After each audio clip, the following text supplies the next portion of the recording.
नमस्कार मित्रांनो, जेव्हापासून या महानगरपालिकेमध्ये प्रशासक राज आलेले तेव्हापासून प्रचंड अशी लूट चालू आहे मित्रांनो।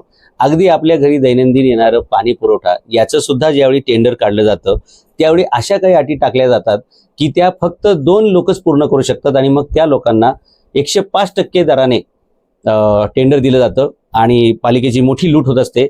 15 कोटीचं कॉन्ट्रॅक्ट होतं म्हणजे 15 त्रिक 45 जवळपास 3.5 ते 4.5 कोटीची पालिकेची लूट होणार होती। या संदर्भात आम्ही पालिकेचे पैसे वाचवण्यासाठी माहितीचा अधिकार टाकला, त्यानुसार माझ्याकडे समोर ह्या फाईल्स आहेत मित्रांनो।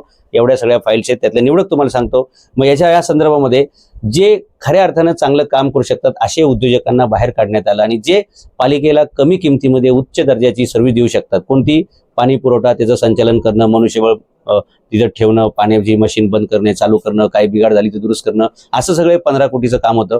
पण ते योग्य माणसांना न देता इथले कमिशनर आणि बाकी लोकांच्या पुढारी लोकांच्या मर्जीतील ठेकेदारांना मिळायसाठी 2 अशा अटी टाकल्या होत्या की फक्त त्या 2च लोक बसले पाहिजेत। आणि या संदर्भात मग 4 लोक हायकोर्टामध्ये गेलते। त्यांचं नाव होतं शुभम उद्योग, त्याच्यानंतर आहे श्री स्वामी गोविंद कन्स्ट्रक्शन आणि आणखी एक जण गेले होते।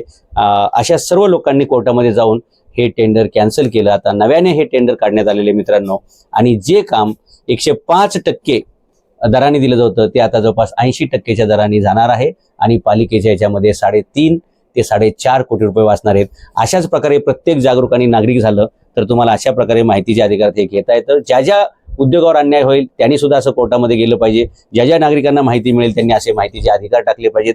अशा फायलींचे गट्टेच्या गट्टे तुम्हाला तपासावं लागतील आणि तेव्हा कुठे या भ्रष्टाचाराचा छडा लागतो। आणि जर आपण सगळे नागरिक मिळून अशा प्रकारे जागरूक राहिलो तरच या महानगरपालिकेवर झालेलं 15,000 कोटीचं कर्ज याचं कारण म्हणजे असाच भ्रष्टाचार। प्रत्येक ठिकाणी 30% 40% अधिकारी म्हणजे हे जे एक्स्ट्रा होते 30% हे सगळे अधिकारी आपसामध्ये वाटून घेणार होते। दुसरं काय तेव्हा ज्याचे त्याला शेअर मिळणार होते, पण पालिकेचा शेअर खाली गेला असता, पालिकेचं वैभव संपलं असतं आणि पालिका कर्जबाजारी होत चाललेली। 15,000 कोटीचे जे कर्ज आले त्याला कारण अशाच गोष्टी आहेत। चला आपण सगळे नागरिक मिळून ही पालिका वाचूया, अशा प्रकारच्या भ्रष्टाचाराला वाचा फोडूया।